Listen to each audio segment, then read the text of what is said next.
तो मध्य प्रदेश की मोहन सरकार एमएसएमई सेक्टर को बढ़ावा देने के लिए क्या कुछ खास कर रही है? एमएसएमई सेक्टर में रोजगार के कितने अवसर पैदा हो रहे हैं? आने वाले दिनों में एमएसएमई सेक्टर को लेकर सरकार का क्या विजन, क्या प्लानिंग है? इन सब सवालों के बेबाकी से जवाब दिए हैं मध्य प्रदेश के एमएसएमई मंत्री चैतन्य कश्यप ने।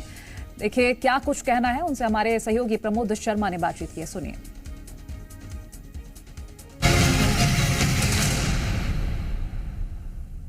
जी मध्य प्रदेश छत्तीसगढ़ के एमएसएमई कॉन्क्लेव में स्वागत करता हूं मैं एमएसएमई मंत्री चैतन्य कश्यप साहब का। सर जी मध्य प्रदेश छत्तीसगढ़ पर आपका बहुत बहुत स्वागत है। जी के द्वारा जो एमएसएमई का कॉन्क्लेव इंदौर में आयोजित किया गया है, यह मीडिया की ओर से एक बहुत अच्छी पहल है और आज की आवश्यकता है कि एमएसएमई का जितना फैलाव होगा उतने ही रोजगार के नए अवसर बढ़ेंगे और एमएसएमई ही एक ऐसा माध्यम है उद्योग के लिए जिसमें सूक्ष्म मध्यम लघु उद्योगों से हमारे प्रदेश के युवाओं को नए अवसर मिलते हैं, उन्हें आगे बढ़ने के अवसरों को पैदा करना। और इसी के लिए मध्य प्रदेश सरकार ने कई योजनाएं बना रखी है।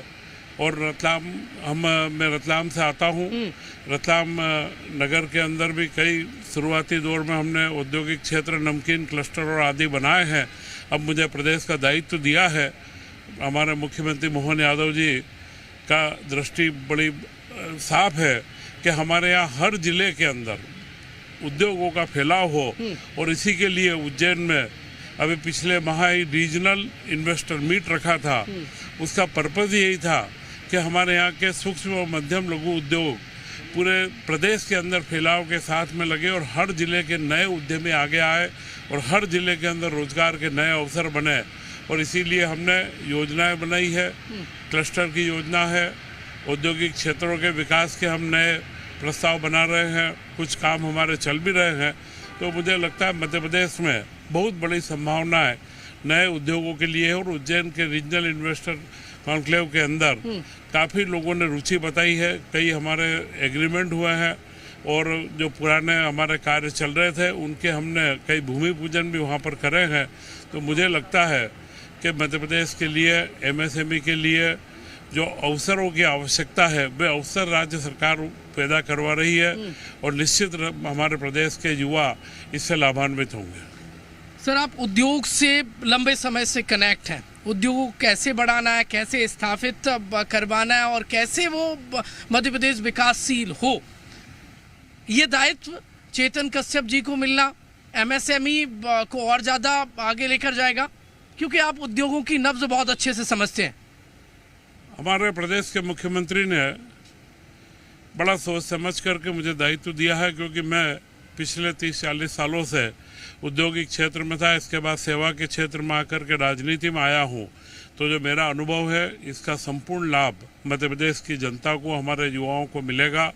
और हमने पिछले 2 माह के अंदर ही हमारे नए औद्योगिक क्षेत्रों के विकास के लिए पूरी रचना करी है, क्योंकि मध्य प्रदेश के अंदर जितनी सड़कों का जाल बिछा है और बुनियादी सुविधाएं जितनी बड़ी है, इसके माध्यम से शहरों का विस्तार बहुत तेज़ी से हो रहा है।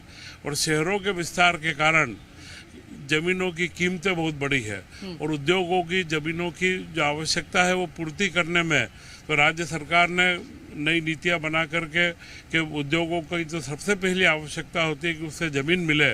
और ज़मीन के लिए क्लस्टर की योजना के 5 उद्योगपति मिलकर के आए, उनको हम तत्काल वो ज़मीन देंगे। और अब तो हमने निजी उद्योगों के लिए, निजी अगर उद्यमी भी आते हैं तो निजी ज़मीन पर अगर वो क्लस्टर बनाते हैं तो उन्हें भी हम सीधी अनुदान की सहायता दे रहे हैं। अभी हमने 2 क्लस्टर ऐसे निजी ज़मीनों के फाइनल करे हैं कि जहां पर ज़मीन उनकी है, नए उद्योगपतियों के एसपीवी व्हीकल बना करके वो हमारे बीच में आए हैं, उनको हमने परमिशन दी है। वहाँ से 100 से ज़्यादा प्लाट उन्होंने काटे हैं और उन्हें हम 10 एकड़ से नीचे की भूमि पर 50% का अनुदान उनकी लागत का दे रहे हैं, अधिकतम 2.5 करोड़ रुपए। और जो बड़े क्लस्टर है 10 एकड़ से ऊपर के, उन क्लस्टर्स को हम लोग 15% की अनुदान राशि अधिकतम 5 करोड़ रुपए हम उन्हें मुहैया करा रहे हैं। इससे वो बुनियादी सुविधाओं का विकास कर पाएंगे। और यह प्रयोग मुझे लगता है कि निजी ज़मीनों के ऊपर क्लस्टर को बनाना यह आज के समय की आवश्यकता है और उस समय को नब्ज को पहचान करके मध्य प्रदेश शासन ने इस योजना को बहुत तेज़ी से आगे बढ़ाया।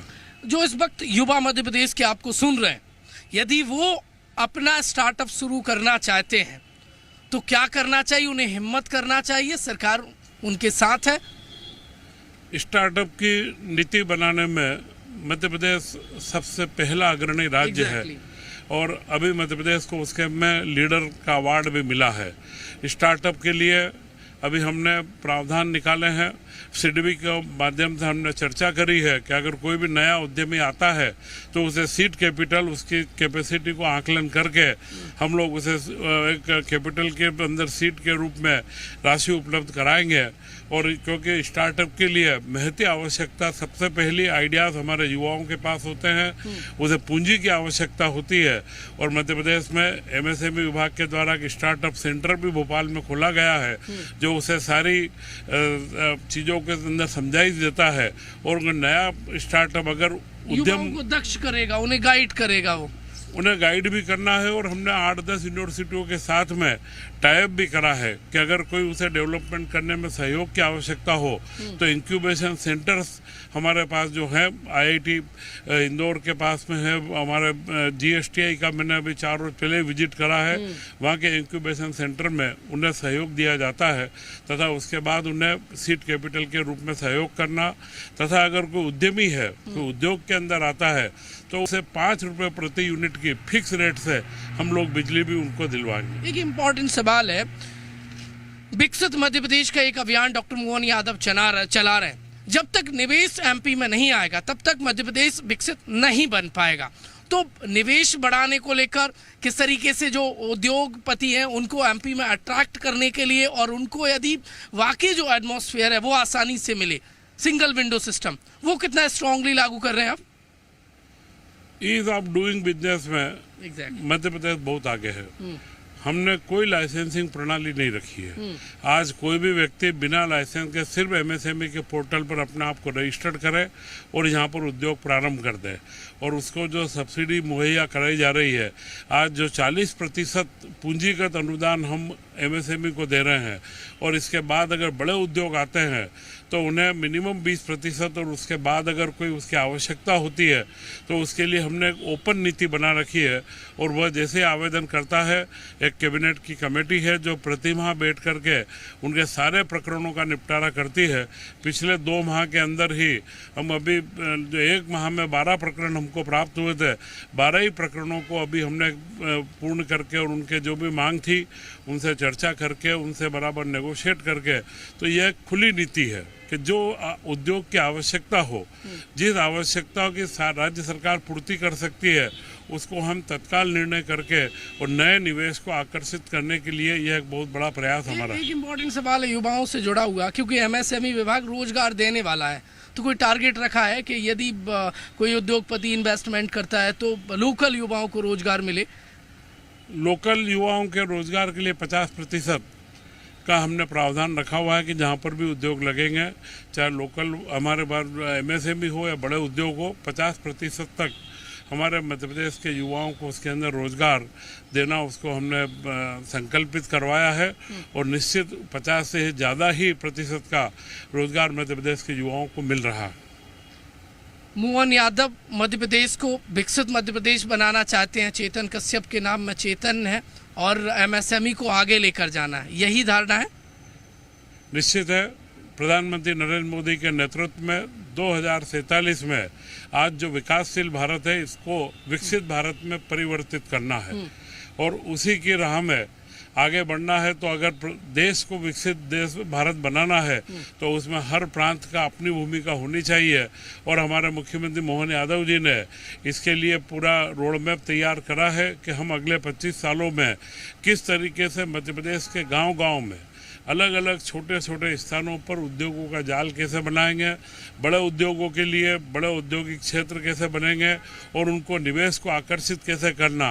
तो रीजनल इन्वेस्टर मीट का जो प्रोग्राम चालू हुआ है, अब ये पूरे प्रदेश के अलग अलग क्षेत्रों और संभागों में हम ले जाएंगे और वहाँ के उद्योगपतियों को और दुनिया के दूसरे उद्योगपतियों को सभी को हम आकर्षित करेंगे। बहुत बहुत धन्यवाद जी, मध्य प्रदेश छत्तीसगढ़ से जुड़ने के लिए। बहुत बहुत धन्यवाद। जो MSME कॉन्क्लेव के इंदौर के अंदर यह जो शुरुआत जो रखी है, निश्चित इसके माध्यम से आप हमारे नए उद्यमों को पुरस्कृत भी करेंगे, उन्हें उत्साहित करेंगे और आपके मीडिया के इन प्रयासों के माध्यम से हमारी राज्य सरकार की नीतियों को हम लोग नीचे तक ले जाएं और यहाँ के उद्योगपतियों को आकर्षित करें। प्रदेश के युवा उद्यमी हमारे पहले फोकस पर है, परंतु उद्योग बढ़ाने में बाहर के भी निवेशकर्ता अगर मध्य प्रदेश में आते हैं तो हम उनका भी स्वागत करते हैं। मैं GTV को बहुत बहुत धन्यवाद देता हूँ।